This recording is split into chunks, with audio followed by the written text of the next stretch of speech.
We are Big Joe and Laura, Mix 95.7 Grand Rapids Best Mix, welcoming you to Wednesday, May 29th, 2024. And speaking of Taylor Swift, you're going to have two chances throughout the day if you're listening to Mix 95.7. Probably the best thing is just to have our app downloaded so you can do it anytime, anywhere. I'm talking about entering in a code that we'll give you after we play back-to-back Taylor Swift songs. You could go see her in Florida. That'd be awesome. Heck yeah, it would be. Now, Laura, you're busy. You're a mom. You do a morning show. You write articles. Me, I'm busy too. I don't do much. I just eat, sleep, and come to this job. That's about it.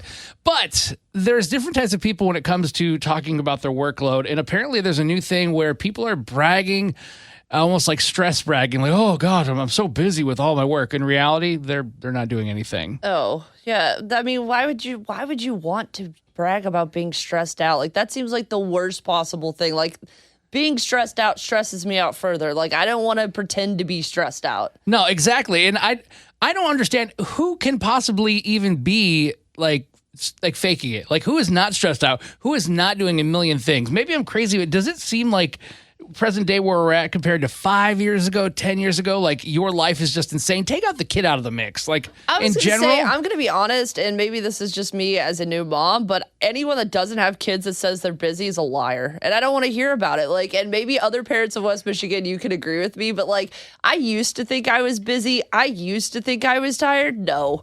You childless people have no clue the level of exhaustion and busy and overwhelmed and overworked you become as a parent. And I would like to go back and apologize to anyone I said I was tired or busy to prior to 6 months ago, because I lied to you and I had no idea.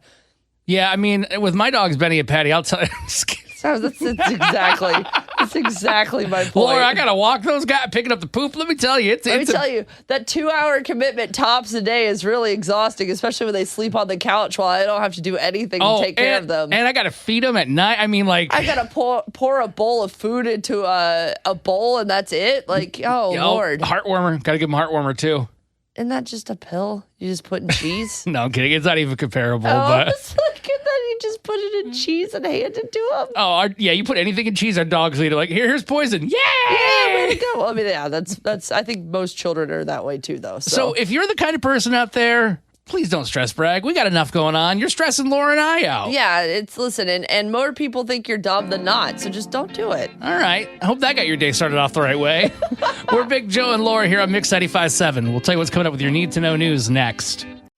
It's time for Big Joe and Laura's Need to Know news on Mix 95.7. Yesterday, we found out what charges law enforcement officers would face for two different police vehicle-involved deaths here in West Michigan. 50-year-old Sergeant Brian Keeley faces charges of second-degree murder and involuntary manslaughter. That's in the death of 25-year-old Samuel Sterling, who was hit and killed by him in an unmarked MSP Cruiser. This is back on April 17th, while they were trying to serve several outstanding warrants. And the family of 17-year-old Riley Doggett was frustrated after the Kent County prosecutor announced that his office would not be filing charges against Deputy Josiah McMains. He struck Riley during a different chase earlier this month. All around, sad news for both the families and those officers involved, too, for different reasons, but wow. So we previously told you that a proposed Grand Rapids project would bring a food truck court to Bridge Street. Now they're actually moving locations. What? Yeah, they're moving ahead with the project, but they're just going to do it down the street from the original spot. Now it's going to be at the corner of Bridge and Gold Streets. Apparently, the spot they have is now going to be apartments or something, which, shocker, more apartments in Grand Rapids. Who's surprised? But if you don't know about this food truck court, it's kind of cool. It would basically allow people to enjoy all of Grand Rapids food trucks year-round. They're going to call it the back lot, and it's going to be open year-round, and it'll include indoor and outdoor seating for more than 300 people, plus fire pits, heat lamps. So this makes me super excited because I get so sad in the winter when all the food trucks roll away. So now I'll actually get to have them year-round. That's awesome. And for your final Need to Know news story, we're heading to Pennsylvania, where an Army vet saved the lives of two fishermen on Memorial Day when their boat sank in the river. Here's one of the guys that was rescued talking about how bad the conditions were, and Mark, the man that ended up saving the guy's lives. I would thought we were pretty much done because that current is pretty wicked,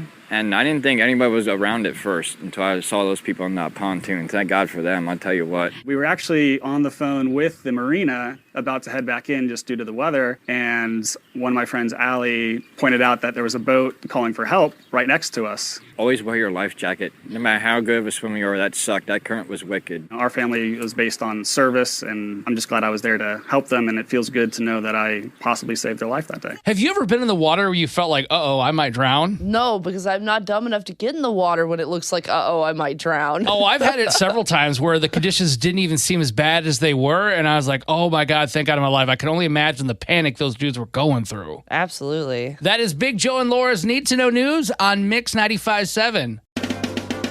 Big Joe's Little Wins on Mix 95.7 is your chance to share some good news, something that is going right in your life or maybe your kiddos. You can call us at 616-600-0957 or in the Mix 95.7 app, send a DM, send a voice message. Just share it with us. I got a little win. I told you about how I messed up cooking some ribs on Sunday. Yesterday, I tried making steak. It took a long time, but it freaking tasted awesome. Way to go. Thank you so much. Let's say good morning to John in Rockford. Hey, man. What's your little win? My little win, I would say, it involves my family.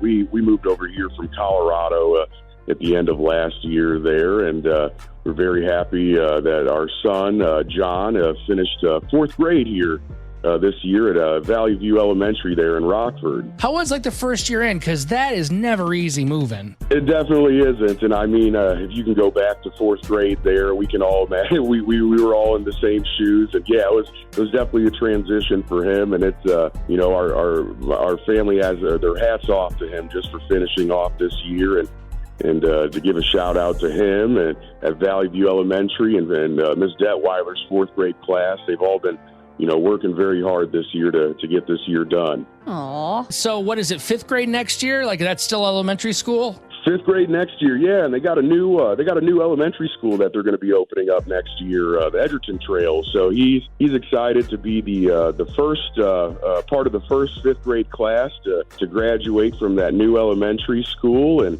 yeah, we're just settling into the town of Rockford there. It's just we love it compared to Colorado. We miss the mountains a little bit, but it's just we got all the water activities and all the outdoor stuff over here, and yeah, he's happy to be here. Absolutely. Well, we hope he enjoys his summer for as much as it is, even if he is excited to start school coming up this next fall. And thank you, John, for celebrating your little guy. And we want to know what your little win is. You can give us a call at 616-600-0957 or send us a voice memo inside the Mix 95.7 app.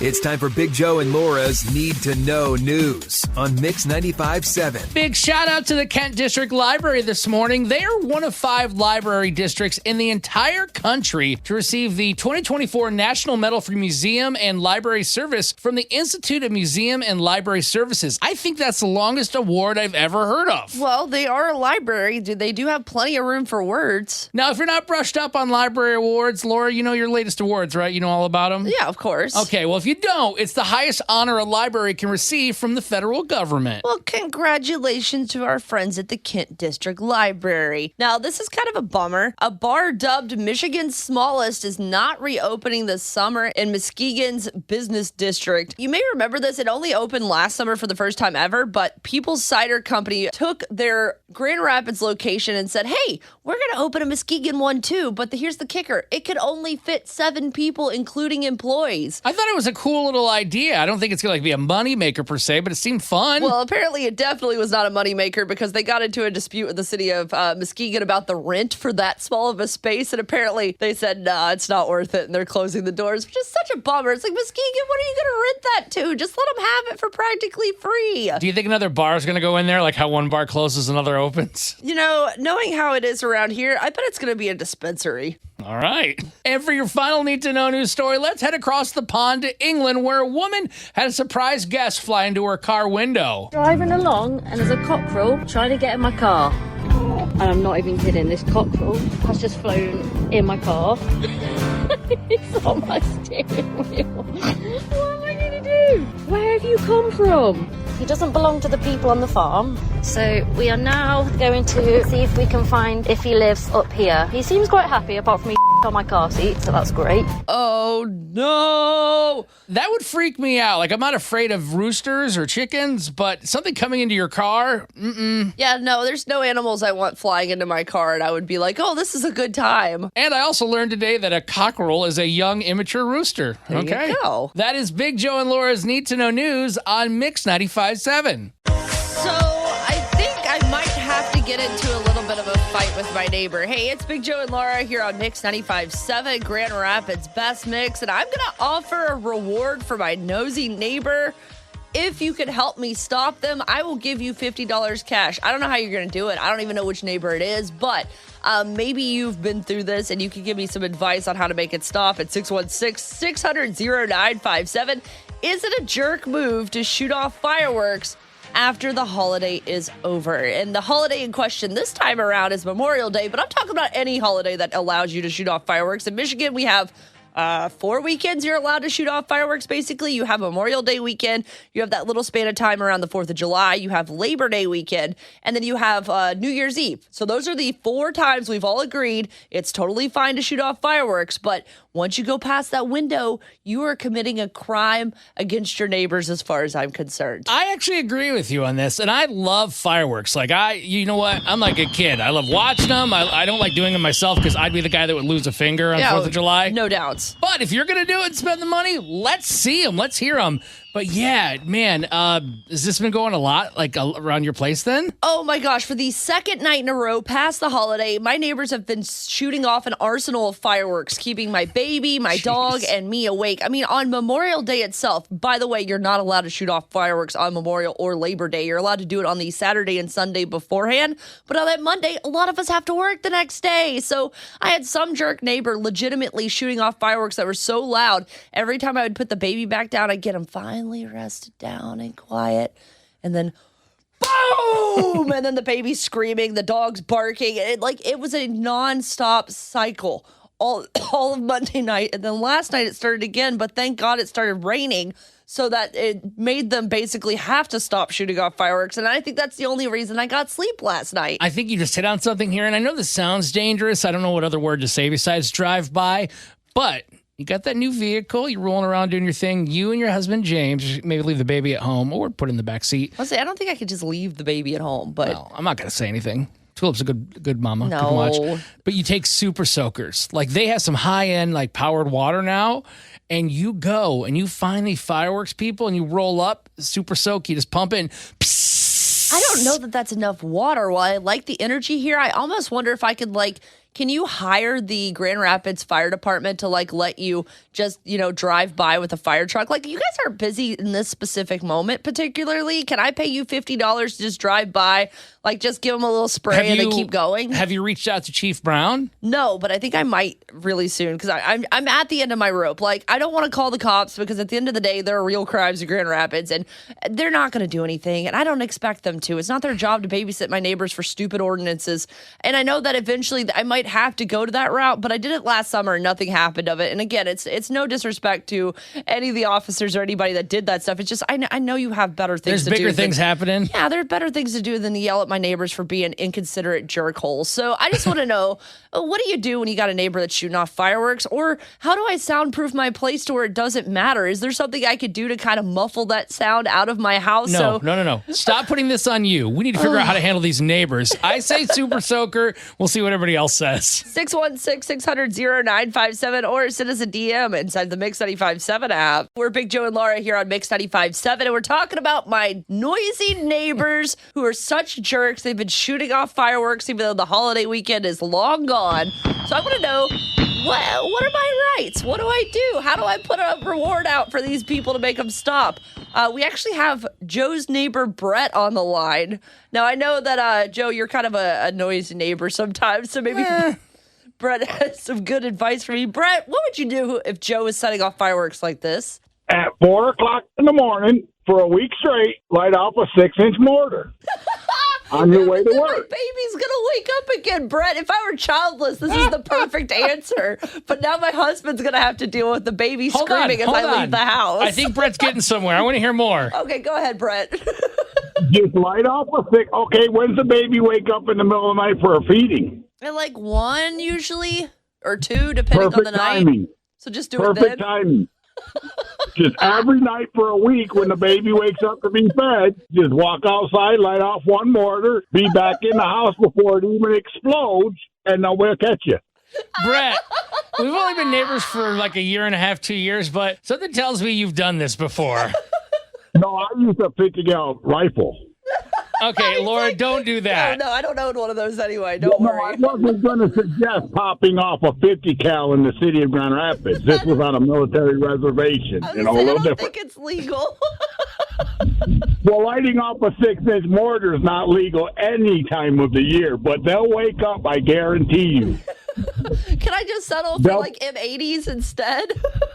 No, that ain't going to bother anybody because then they're just going to think it's a 22 going off. You got to make it sound like an explosion I don't happened. know. What about those little kid things? I want to say it's like the cuckoo or something. I remember as a kid, it's just like a cheaper little firework, but it's like, Those things that just squeal really Yeah, loud and that'd fly be up in the annoying. air. Now, if you really want to get them going, take a baby food jar, 'cause I know you got baby food. I do. Cut off all the tips of the matches and fill it up. Bury it 16 inches in the ground, run a fuse to it, light it, and blow it up. You can legally do it in your backyard. Call it mold eradicating. And then when the neighbor comes over, say, next time we'll be at 2 in the morning. Brett, I want to thank you for your service to our country because Brett was in the military here, and it's obviously paying off for Laura now. I mean, but you got to be ready now because they can retaliate. There's other things that they can do legally to you. Okay, Brett. I'll try this and I'll let you know how it goes, or if my neighbors vote me out of the neighborhood association, whichever happens first. Look for Laura on the news later. Oh, I don't know about that. We got a DM from Marie. She's listening in Kalamazoo this morning. She said, tell Laura that I actually used to dispatch for the GRPD and that you can call the police, say there's an actual type of fireworks kind of a code. Police will drive by to see if they catch them, or you can request via the non-emergency line that they do more drive-bys in your neighborhood. So I know, I think you said you tried it, but it's worth a try. Like you said, not the biggest thing happening. Well, and if they continue to do it night after night after night, something's got to happen at a certain point. Listen, I'll give you one. I try to be a good neighbor and nice, but at a certain point, like, I barely get sleep. Stop it, you yahoos. It's time to play Laura Can't Lose on Mix 95.7. Here's how it happens. You'll have 1 minute to answer 5 questions. You can pass if you need to, and we'll come back if time allows. A tie goes to Laura because, well, her name's on the show. Here's who's playing Laura Can't Lose today. Got to be a record amount of appearances. 6 days in a row, we get to welcome back from Grand Rapids, Tina. This is actually the record. Congrats, Tina. How are you? Hi, guys. I'm great. How are you? I'm wonderful. I just love that it's you that's been here for 6 days because it really just makes my morning brighter every single time you greet us. Oh, thank you. All right, well, we'll see how nice everybody is. I made questions today a little bit harder. That being said, Tina, go ahead and kick Laura out of the studio. All right, Laura. Maybe this is my day. Oh, gosh. I hope so. Good luck. Okay, when that door closes, I'll get into your first question, Tina, which is, which female artist performed at the 2020 Super Bowl halftime show with Jennifer Lopez? Oh, was it Shakira? Question 2, what is the most widely spoken dialect in the Chinese language? Mandarin? Question 3, what are the first 10 amendments to the Constitution formerly known as? The Bill of Rights. Question 4, what is the center of a cell called? The nucleus? Question 5, what is the name for the part of the football field where you must enter with the football to score a touchdown? The end zone. All right, I'm going to bring Laura in. Laura! La, la, la, la, la, la, la, Laura! Smiling too much. I don't like this at all, Joe. Yeah, I mean, it's going to be interesting. Let me just say that. Okay. You have a chance today to tie, Tina. You just got to get all 5 right. Oh, no. Oh, no. You said you made them hard. I'm so I thought they were harder than they've been recently. Oh, no. Okay, go ahead. Question 1, Laura. Which female artist performed at the 2020 Super Bowl halftime show with Jennifer Lopez? Shakira. Only needed it once, but that is correct. 1-1. Question 2, what is the most widely spoken dialect in the Chinese language? Oh, I speak it also. Mandarin. Ni hao. What did you call me?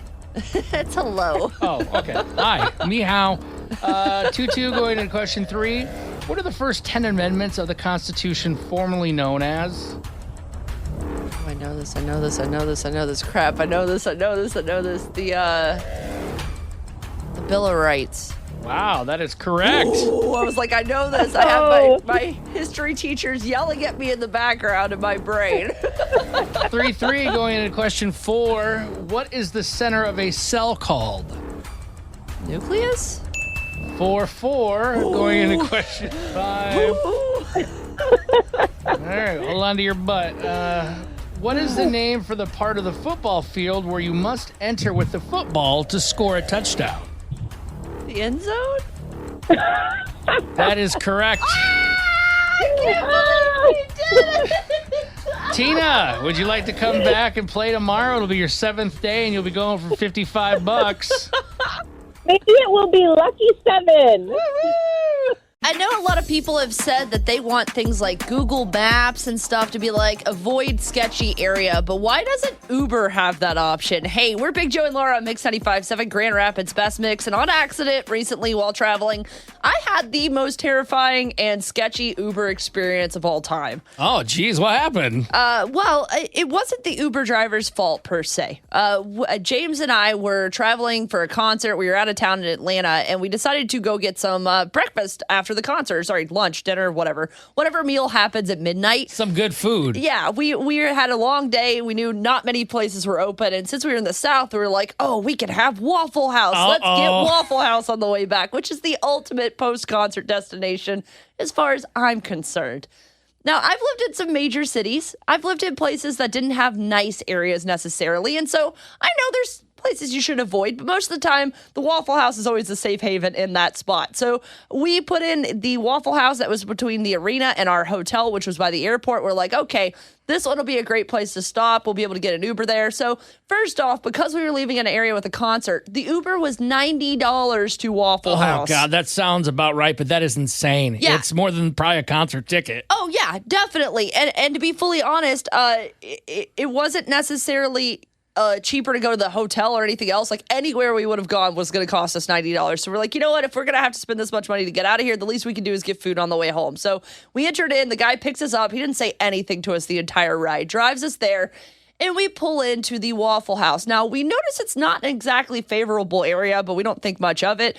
But then we look inside the Waffle House and we realize there's not a soul inside. The lights are on. There's no one working. There's no one sitting at the counter. The guy kicks us out the Uber and zooms off as fast as humanly possible. That's when the staff for the Waffle House rolled down the window of a car in the parking lot. And they're like, we closed. We're not going to be here. So, like, y'all, there's another Waffle House across the expressway. We're like, well, crap, our Uber driver just left. Like, can we walk there? And the lady's like, yeah, sure, no big deal. Maybe she could have walked there. We should not have been doing this because we're dressed like we're going to a Kenny Chesney concert. We're not supposed to be in this neighborhood. It's very obvious. So we start to walk our way across this expressway. We pass adult stores. We pass strip clubs. We pass all sorts of sketchy liquor stores, all these things. We finally get across the expressway to the other Waffle House. Thank God it is open, but it's carry out only. That is not the same Waffle House experience. No, and I didn't even know that was an option, but apparently in Atlanta specifically, they have those at after 11 o'clock. You cannot go inside. So they get our order. We get another Uber driver. He picks us up, and he's like, you should not be here. I cannot believe someone didn't warn you, whatever. And right as he's saying that, we haven't even left the parking lot of the Waffle House when a car zooms in at a high speed with 3 Georgia State police officers behind them. They get the megaphone out. They're yelling. There's clearly about to be something terrible happening, and we're trying to get out of there as fast as possible. So I know it's not the Uber driver's fault, but at the same time, you know we're tourists. You know we're leaving the area of a nice area. Shouldn't you be like, hey, I don't think you want to go to that Waffle House? Yeah, it sounds like they just wanted your money and they didn't care. No, we didn't care at all. And for that kind of money, so we didn't tip the guy because I'm like, no. You left me out high to dry to die. The least you could have done is like made sure that the Waffle House was open or anything, because we would have given you more money to take us across the street. I mean, at as least. soon as he peeled out, you're like, okay, something's wrong here. Red flags across the board. So I want to know, what is the sketchiest rideshare experience you've ever had? Give us a call, 616-600-0957. Again, that's 616-600-0957. Or send us a DM or voice memo inside the Mix 95.7 app. Taking an Uber or a Lyft, any kind of ride share is a great thing, especially if you've been drinking or driving, or maybe you're just tired and shouldn't be behind the wheel. But Laura, I think what happened to you might make you question doing that ever again. Yeah, hey, we're Big Joe and Laura at Mix 95.7, and recently my husband and I were traveling. We were in Atlanta. We were like, hey, let's get some Waffle House out after the concert, and it should have been fine. We go places all the time that we don't really know where they are, but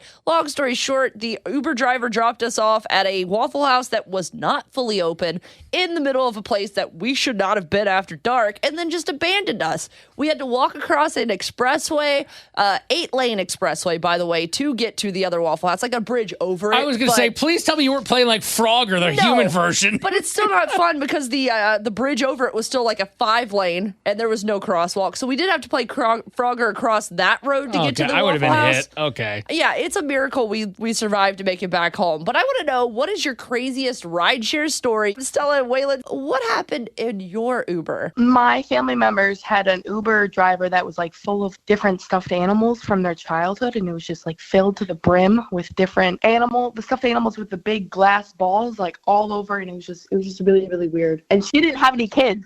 Oh my gosh, did that happen in Grand Rapids? I think so. Oh my gosh. She didn't have any kids. They saw this, got in the vehicle, and stayed? Yeah, I would have not opened the door. Oh, yeah. I would have walked away. Yeah. Oh my gosh. I feel like that's just like, I'm good. I'm going to walk. I think I'll take the hit on my score. I'm canceling this ride. Sam in Holland, tell us your experience with the worst rider you've ever had as a drive-share driver. Well, since I run my own business, I take people to and from. Well, this one gentleman, he was distraught because his mom just passed away and he needed to leave. So he wanted to head back home. Aww. And he said he needed a ride to Detroit. And I said, not a problem. So I took him to Detroit, and almost to the end of our destination, he says he would like to thank me for everything that I did for him and to helping his mom out. And he would like to give me a tip. And I says, whatever you give me is fine. But I'm thinking dollar bills, that sort. Oh, no. The gentleman wanted to help relieve my tension. And I'm going to be honest with you. When he said that he wanted to, eat at the Y, I'm like, what? I've never heard it referred to as that, but now I'm only using that terminology. And he was like, yes, I'm really good at the taco taste. And I'm like, oh. God.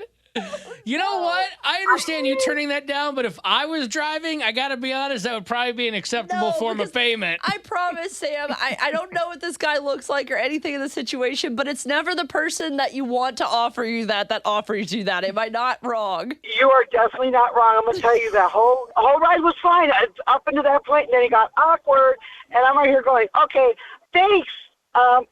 Nice knowing you type thing. I left. I got to know, did you give him a ride back to Grand Rapids? No. That's a big no. Never again.